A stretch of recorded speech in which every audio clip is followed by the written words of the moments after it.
Blood, death, decapitation. Don't worry, Annie, it's just in the first episode of Elusive Samurai. Hi. The age rating of Elusive Samurai is elusive to me, Annie. That's a good point. I'm Minty. And this is FunUntitled, where we serve every podcast with an FU. So, the strangest manga that I didn't think would ever get an anime because it'd be too hard was Elusive Samurai. Okay, I just want to say a disclaimer real fast. Minty read the entire manga because she really liked Assassination Classroom. I had just finished watching the anime, and yes, I was late to the game. So when they said there was a new series created by the same person, I was like, alright, I'll read it. The art style never appealed to me. It looked kind of bland. IMO. So watching this anime, I was like, wow, there's a lot of blood in episode 1. And that girl got pushed. I mean, it's historical facts, right? It's a fantasy rewriting of history. Fantasy not as in, like, not as demons, but, like, it's a fictional rewriting. I'm just saying, my Hamilton, I had a great time. 24/7. Never a sad moment. Even when that one kid died, wasn't sad because I knew that was a grown man. Who does he play? He played the French guy that helped them in the revolt. No, the French guy is Thomas Jefferson. Oh, shit. But he does play one of the revolutionaries. Who died earlier, so I just knew. Anyways, moving on. What is Elusive Samurai about? Elusive Samurai takes place in the year 1333, where the de facto shogunate of the Kamakura land is the Hojo family, and the current heir is Tokiyuki Hojo. As a de facto shogunate, they're basically just a puppet figure. So they rule the lands and they have all the luxury, but they actually don't make any important decisions. So Tokiyuki has never found any motivation to study politics or war tactics, so he's always been escaping Responsibilities. basically, yeah, classes. The only one he's kind of good at is archery because it entertains his dad. But basically, Tokiyuki has lived a life of luxury until the, I don't know, most powerful, most influential samurai of the Kamakura lands. I think you say of the hood. Of the hood. Started from the bottom, now we're here. Has betrayed the Hojo family, has sided with the emperor, and has basically destroyed the land in 2 days. But Tokiyuki gets to escape assassination because he is foreseen by the future wielding seer.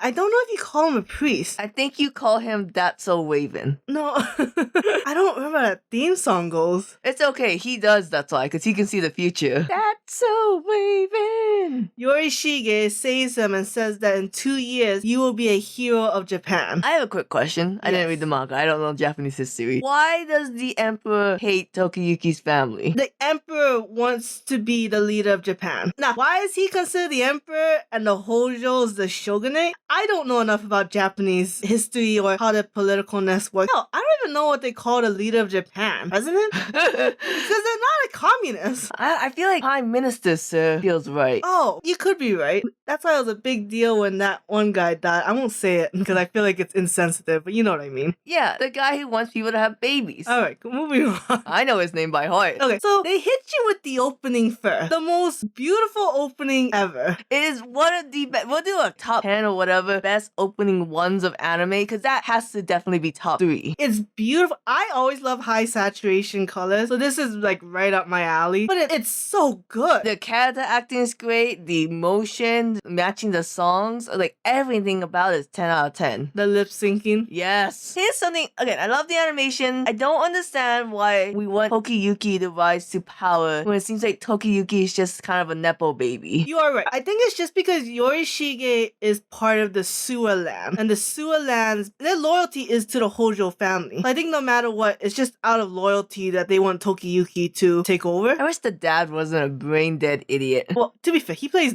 absolutely no role. I'm just saying, it makes me feel even less like, to me, the viewer, it feels like, yes, king, emperor, take the land from this brain dead idiot. He's not doing anything. Also, if he's just a shadow puppet in the first place, like, giving him directions. It could have been the emperor. I'm just saying, emperor, shoot the boys, not the general. They do show in a passing scene that, like, his councilman is basically making all the real decisions. It's kind of like Britain where they have the parliament and they really make all the decisions, but I don't know who the current king is. Charles? Yeah. He's the For now. king. We're gonna change that currency out real soon. Because then after King Charles, is it King, would it be Prince? I think we go down to corgis.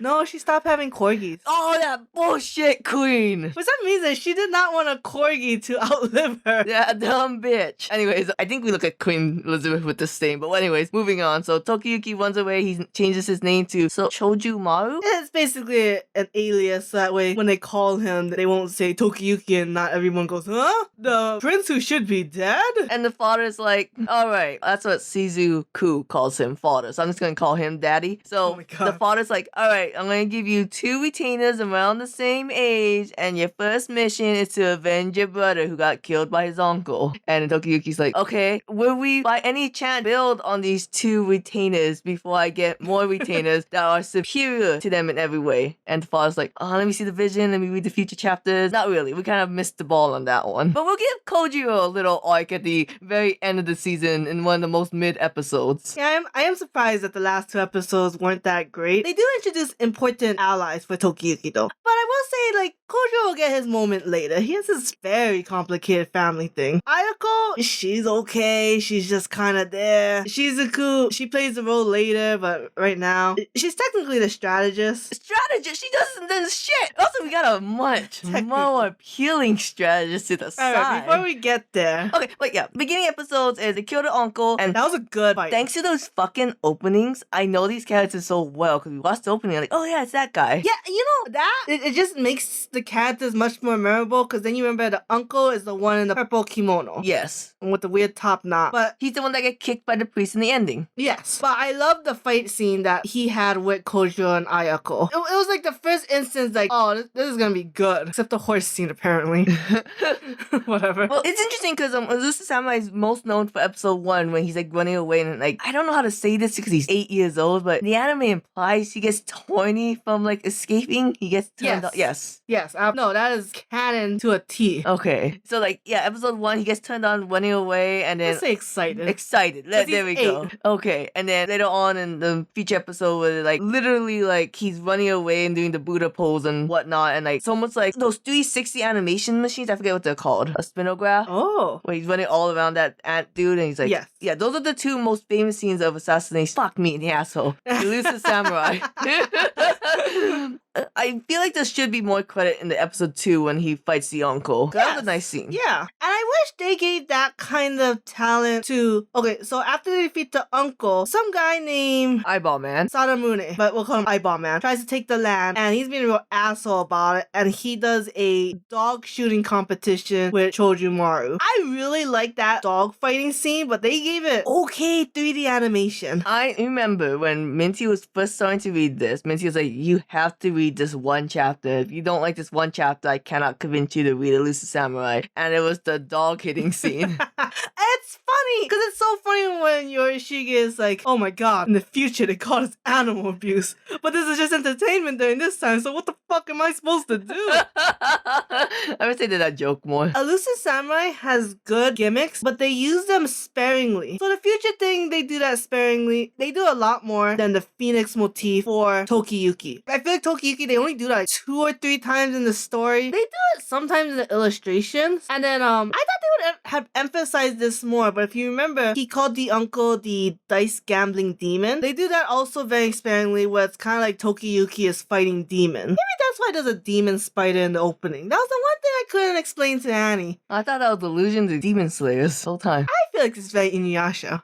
You know what? You know what? You right. I don't know, it just gives me Inuyasha vibes. Why does Edo Japan hate spiders? Good question. And then carried on in Hunter x Hunter. There must be some yokai thing. Okay, but I was saying before, so you have the 3 episodes, you have the pig hunting episode, you have the finding the uncle, you have finding the eyeball man. There was many times in one of those 3 episodes you could have set up a nice moment for Ayako and Kojiro. Sure, it'd be filler. It would be filler. I don't give a shit. Because if you're gonna spend this much money on animation, you know? Sure. But like, so like after that it's like, okay, Eyeball Man and his boyfriend, Hearing Man, is ruining our people's lives. He's gonna take our land from us. Tokiyuki, are you gonna let that happen? Are you gonna let Kamakura 2.0 happen? Jeez. And Tokiyuki's like, no! It's like, then I need you to find a thief boy who poops in people's rice when they don't pay him. He's like, okay. Will Koji and Ayako do anything in this arc? They're gonna run away like pussies and then They meet would you back up. up. They would back Maybe up. reinforcement. And then so we meet Genba. He's like the super cool shinobu. And like, you're telling me this guy got a whole episode of him being badass. We don't need the other three.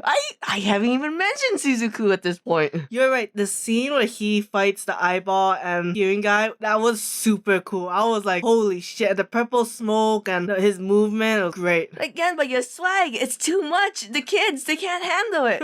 And he's so useful with his changing mask. Yes. And it's so cute with the little ears that pop up. Yeah. There's one scene later on where he transforms to someone. He's like, who am I again? It's like, Genba, are you okay? Are you going senile, son? I think he just didn't care. He did his job at that point. I was like, oh, I'm playing a minor character. You know, I think at that point the owls were shooting at him. So he's like, what the fuck? Was this part of the plan? So yeah, Genba comes in. I think to myself, yeah, you gotta be an important character. It's like, I'm actually leaving the next mission. Like, oh, okay. Well, so then the next mission, of course, is then there's a land that very... It's like important because like it has a good access to all the important plot points. So if the enemies grab that land, then the sewer territory is fucked. It's SOL. I think Tokiyuki had to check the land, and Fubuki explains it. Yes. At first, they were just checking because, like, I think bandits was attacking that land like 3 times, and the father's like, "Oh my god, they want us to send help, but I can't see the future. Fuck that land. We don't need it." And Tokiyuki, no, we can go with the Elusive Warriors. We had a whole episode where we named ourselves. That's cute. That's cute, but you know, so yeah, we can go. And the father's like, maybe we don't. Oh, should I do that thing I know that can reclaim my powers? I have a question. He loses his powers. Does he always get it back from drinking Shizuka's water? I don't know if they talk about it often, Shizuku, whatever. but it always comes back. Okay. Because he just drank the water faster. Oh, sure, but how else would he get EO and a... Leak. I can only think of a sex doll, but I was like, it's gotta be a euphemism for sex doll. Straw doll in a sexual manner. So he goes, and then Eyeball Man, he hires the Ant-Man. I'm Ant-Man. We paid 3D money, so we can always have ants money on his tummy. They didn't explain in the anime why he had the ants, and I honestly can't remember if they explained in the manga. I saw this video where like, oh, if you're ever in a pinch, grab a certain type of ants and put it on your wound, and then they'll close the jaws on the wound and close it shut, and then you twist the body off and keep the head there. What the fuck? That's only when you're desperate, right? How desperate was this person in to have found this fact? What was the ant trying to do? Well, he's like, you know, he's just like biting, let go of me. Oh, I don't think it was by accident. I think he purposely was like, well, I wonder if the ant can close the jaw on my wound. Cut. What do you watch? Don't worry about it. Anyway, so they're going to this land, and like it's winter, I guess, because the river is frozen over. Lake. They talk a lot about this frozen lake. They do talk about it a lot. I don't remember it playing that much importance. And they go to this village and like, oh my god, every parent and adult is dead. But it's okay. There's a cool guy on the scene. A 12-year-old. 12-year-old cool guy on this scene named Fubuki, who has dual swords. And it's like, Kojiro, we don't even need you. This guy is blue and has twice the amount of swords you have. You remember Kojiro is my favorite character, right? I know, we're gonna go into that later. Uh-huh. That's okay, because Kojiro has his moment later. Uh-huh. Mm-hmm. Uh-huh. So Fubuki's like, hey, you don't want a Kamakura 2.0 to happen here, do you? And Toki, like, okay, and everyone like stop saying that. I get it.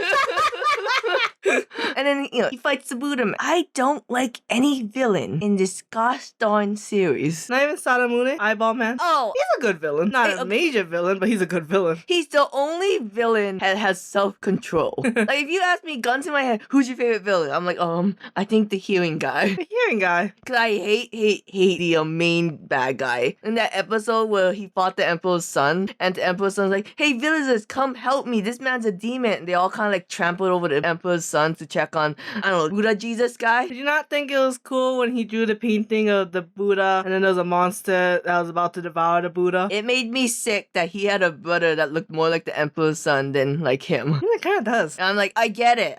It's hard drawing different faces. But in that one scenario where you really needed to hammer in that these were brothers, that these was going to be our two main bad guys in the main epic fight, maybe we do something to make them look more similar instead of just generic pretty man. Well, to be fair, the Emperor's son doesn't do anything. He was in the opening, but and in the ending. What do you mean he didn't do anything? No, they're all in the opening and ending. Main bad guy dude, he has those two lackeys, right? It makes me sick that they have a whole scene in the opening where they're like, looking side to side, and I'm like, you guys don't do anything. You guys should have been a fleeting scene in this opening.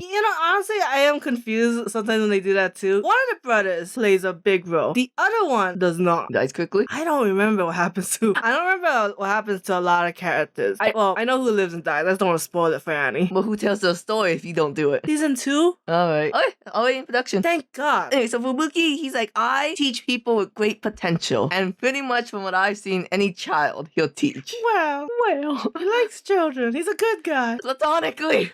Anyway, so he teaches... he teaches Tokiyuki the whole Buddha thing, and it's like, okay, so Tokiyuki is like the lamest power web, the skill tree. No, I like that. I thought it was always cool when I read in the manga. It was kind of like, it really fits Tokiyuki's style. Very torturous though, so it doesn't match his personality. He does not do this often. I can't imagine reading this after watching the anime, by the way. What do you mean? It's so pretty in the anime. It's like, I can't imagine. Like, this is one of the first animes where I'm like, I will not read the manga to figure out what happened. Well, thank God I read the manga before the anime came out. Okay, then. I do get that, yeah. I think it would be hard for me too. I also think it's crazy how no one's talking about Elusive Samurai. The plot of it is okay. Yeah, but the plot of JJK was also okay. Yeah, but it had cool concept. Alright. See, I feel like there's really no allure for Elusive Samurai unless you know Japanese history. So that's why I kind of thought it wouldn't get an anime because it's nothing great. And if it got an anime, not to this fucking extent. Like, why did they put all their money in this? My only two theories is one, They really need a new hit. sure, but it's also because it's from the creator of Assassination Classroom. I get fucking Tokiyuki and Nagisa confused all the time when I first How? started. They had pretty much the same personality of being like, I'm this meek shy boy, but I secretly get a hard on for this specific skill. Well, not Nagisa? Was that his name? Yeah, that's the blue hair boy. Okay, Nagisa figured out later that he had a hard on. Tokiyuki knew immediately what his hard on was. Sorry, I miss his brother. Shut up. It's a very jarring scene when the ball falls and it transitions immediately to the head being decapitated. Because I'm not okay with violence and stuff. Torture violence. Torture violence, yes. I'll watch Goku beat the shit out of some people, but I don't like torture. It skeezes me out. And Minty assured me, hey man, that's only episode 1. After episode 1, it's all chill, fun, and games. I guess I really wanted Annie to really watch it. I don't remember much of it because it's mostly war. So it's The not... Buddha got the whole thing, which will not be named for how fucked up it is. It's really fucked up and hard to forget how fucked up it is. It's not that weird. Oh, it's not that weird. When he redacted. Yeah, it's better than doing other things like censorship. Okay, then we get to the clip show, and this is the point where I beat Minty. And I'm like, yeah, I get it. I get how you spent your entire budget. But, you couldn't do the clip show a little funnier? I miss fillers. I miss Honestly. fillers that would take the, we need time, we gotta just put out anything. So this is a very low budget episode. Yeah, but clip shows are for money. Filler is for time. Yeah, okay, fair enough. They just done the Legend of Korra thing. We had enough cast, but maybe we didn't want to pay the voice actors. Maybe the Japanese voice actors are famous. The English ones are not. Oh, could you imagine if we ghost stories that clip show? Oh my We God. got the English voice actors. Let's fucking go. If only they had permission, because I think they need permission to do it. Oh, it would have been so funny. Anyway, in the last 2 episodes, I felt like watching the last episode of Neon Genesis where they just did not have the money, but they had to keep going. Well, so basically there's a land, the Nita land, that's being overtaken. And so the Elusive Warriors had to go and help them. I'm sorry, Elusive Warriors? Samurais. No, Elusive Warriors with a Y chromosome. What are you talking about? Only the men went. Fine. The Elusive male warriors. I don't know. What did you want me to say? I'm just saying, why didn't the girls go? I don't know, because they're not useful. It's so many times they're like, we're outnumbered. We don't have enough people. We have to convince these guys who want to die to leave because they will get slaughtered. And the father's like, oh, I'm seeing my future. These girls are gonna pull you down. You better go without these girls. But father, our problem is that we're outnumbered. Wouldn't any number? No. They can't even help the women and children escape. They're just get in your way. That's true. They could have brought Ayako. They didn't need Shizuku. Useless girl. So they go, they find the Nita clan, they're all very quirky. They fight Sadamune and his army. And they Game basically... flamboyant, man. Which guy? The one with he drew on their faces. Oh, right. Where I was like, okay, I understand what the problem with the villains are. They are cartoonishly villainish. All the characters are very cartoony, quirky. Like as you saw with this new group, right? The square features actually has some circular features. Bald man who actually has hair growing in the back of his head. Which is stupid. The focus line guy who's only sometimes. And whatever that monster is over there. You leave that pink nub guy alone. The guy you should really be worried about is the guy who has a simple face but has a loving for murder. Does he come up often? Not only does he come up often, but his father will come up often. Hey, he's pretty chill. Yeah, I'm sure. Yeah, that's why I brought him up. He's pretty chill. It helps with Elusive Samurai. They won't have fancy hair. They won't have the fancy hairstyles or like different clothes. It's gonna be all the same clothes. So he really put in that these characters have quirks. So if you don't remember them by name, you'll remember them by quirk. Fair enough. Got me scrutinizing my eyes during the battle, like which side is which side. Like, how am I supposed to tell? Yeah, basically, right? Like, I thought for a long time, okay, the enemy has green armor. Nope, that's not the case.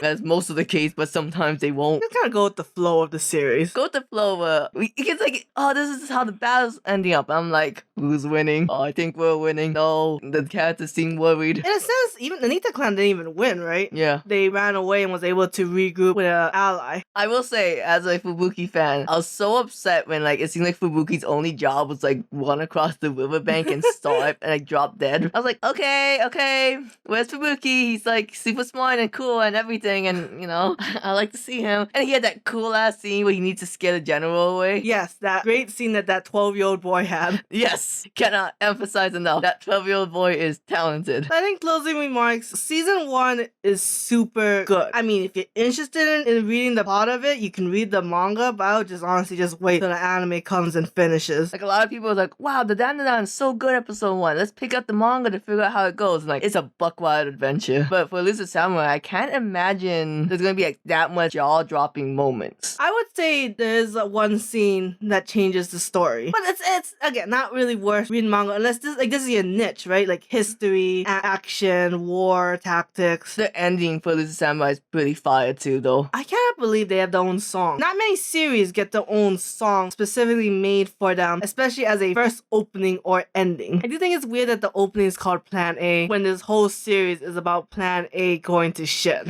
I think it's funny that Plan A's music video for the opening is like 100% just all Elusive Samurai references. Nice. So it's like, how did you get like not only your own personal song of like Kamakura style, but also like a whole music video? Because normally the music video doesn't want like relate, like the Chainsaw Man kickback. The opening is like that. The music video is really weird and doesn't relate with the song at all. It does have to do with working out at a gym. Yeah, it does. And then he has like an acid trip in the middle. Is the best way I can describe it. The only other one I know is Silhouette by Kana Boom. It's like a guy who's running in the rain and in a ramen shop. Not like Naruto style. But so yes, I really like the series. I forced Annie to watch it because they did not want to watch it after season 1. Real fast, what's the dub like compared to the sub? Because the sub with the voice acting is pretty spot on good. You know, I would say that it's very good. I do like the voice acting and the voices they chose for the characters. Although Fubuki's one sounds like a total nerd. And this is his first debut as voice acting. But it's good overall. And with that, we'll see you guys next time. Don't elude us.